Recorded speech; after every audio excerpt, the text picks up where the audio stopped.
not about to predict any kind of grand history here, but I can revisit some grand history and maybe, just maybe, make a little bit of a connection. Good morning to you. Good Thursday morning. I'm Dejan Kovacevic of DK Pittsburgh Sports, and this is Daily Shot of Penguins. It comes your way bright and early every weekday. If you're into football and or baseball, I also offer daily shots of Steelers and Pirates where you found this. Penguins are going to take on the high-flying Canucks, and I mean the high-flying Canucks, on an 11-2-2 run in which they've scored 57 goals in those 15 games. That's tonight at 7:08 p.m. at PPG Paints Arena. I'll be there covering it for DK Pittsburgh Sports, and I'm looking forward to seeing like a quarter of their team used to be Penguins, and their coach, and their GM, and their president of hockey operations, and everybody. Well, at any rate, I'm going to take you on a little bit of a detour this morning. And if you hadn't heard this, if you don't follow the entire organization all that closely, yesterday, Joel Blomqvist was named Wilkes-Barre Scranton's lone representative to the AHL All-Star Classic that'll take place February 4 and 5 in San Jose. And he not only had this happen to him on his 22nd birthday, but he also really, really earned it. This wasn't one of those where you'll see an organization or even a league, like at the league level, focus on younger players because they want to showcase the future and so forth. In Blomqvist's case, he ranks fifth in the AHL, not among rookies, but among all players, with a 2.16 goals against. He ranks fifth in the league with a .920 save percentage. And get this, in his last 5 games for Wilkes-Barre Scranton, he's given up 1 goal in each of those. That very much has the attention of management, I'm told. But more significant than that, that's a pretty healthy trajectory. Okay? This kid is in his first full year on this side of the pond.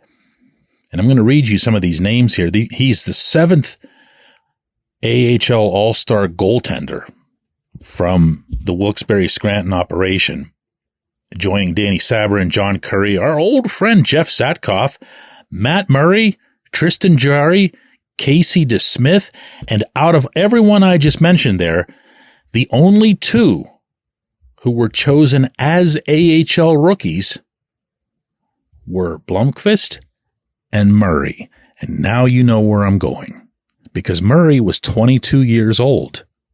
Remember? In 2016, when he was promoted and then just took off mid-season. Mike Sullivan trusted him. Mike Sullivan was familiar with him from the brief time that Sullivan was the head coach at Wilkes-Barre Scranton. And away they went. And a player who wasn't seen as having really any chance of cracking the NHL roster all of a sudden was driving this team to, well, you know where. An eventual championship. No. An eventual 2 championships. Now, again, I'm not going to make a prediction here. I'm not going to say, here comes Blomqvist and they're going to do this and they're going to do that. Well, they could be making trades or whatever else. But he puts them, and his performance puts them in the most unexpected position of all, which is that of a team that has something to sell at the deadline, as opposed to the Penguins always just focusing on, wow, how do you clear out cap space? How do you add this person? How do you take on this much salary? How do you get the other team to eat that much salary? There are teams, contenders in the NHL, who are desperate for goaltending. Toronto. But it isn't just the Leafs. There's more of them in both conferences. And maybe, because all it takes is one, there will be a match of some sort. Maybe the goaltender who gets traded won't be the one that you expect. Now, I don't like trading young goaltenders. I don't like watching Philip Gustafsson completely kill it up there in St. Paul. That's no fun. Gustafsson, if this team was being run properly, would be the number one goaltender here, and the Penguins wouldn't be spending $1 zillion off of their cap space on Jari. But it didn't work out that way. Of course, if I was really rewinding here, the Penguins wouldn't have let go of Marc-Andre Fleury if everyone had known about Murray's injury issues and so forth. And yeah, we could do this all day. What they have right now is one goaltender who almost everybody thought was going to be the backup in Alex Nedeljkovic, who is outplaying the guy who's at number one. Can he sustain that? There's not much precedent for it, but when you see how hard Nedeljkovic works and how much more quiet his game has become, I think that's the right word for it. He's not splattering himself all over creation. He's staying within the crease. He's really aggressive when it comes to stick handling opportunities, but otherwise he's not flopping all over the way he used to. And then you have Jari. I'm tired of analyzing him in either direction. I'm tired of saying that he's great on nights that he's great, because all that does is get you a lot of blowback. I'm tired of saying or suggesting that he stinks on nights that he's terrible, because I don't think that's true either, but then you feel like you have to defend it. He's just, I've got Jari fatigue to an extent. And when I look at the contract that was signed between Jari and Kyle Dubas this past summer, I've got a lot of concerns, just like everybody else, and I'm sure that included Dubas at the time he put pen to paper. But then along comes this kid, and what do you do with him? Do you bury him? Do you say, hey, listen, keep battling it out down there with Magnus Hellberg and keep showing us what you got. We want to see a whole year of you. Or do you reach a point where you just go, you know what? Let's just see what he's got. Let's just see what's possible. He's not necessarily Matt Murray at age 22, but he's, who's rolling it out? And if he comes up and shows you something, totally different dialogue, huh? When we come back, J1Q.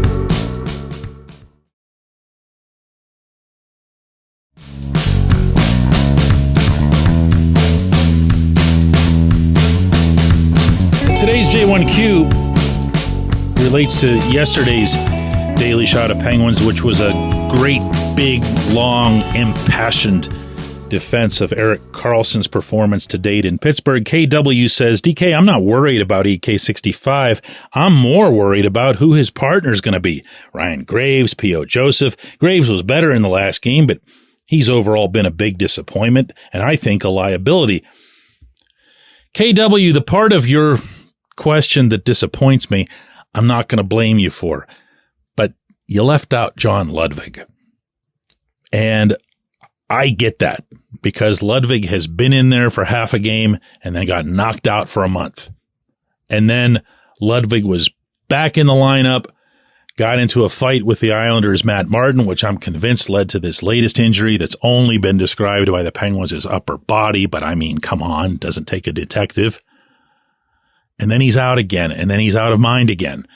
And that really sucks, because this kid has shown you so much of what you want to see on this team in general, never mind just as a left-handed defenseman, whether he's on the second pairing or the third pairing. I liked what I saw of him paired with Chris Letang, where he actually had a handful of opportunities there. I think he's someone who can complement Letang's own physical style. And yes, Letang does have a physical style. Watch a little bit more closely. But then he's just gone. Poof.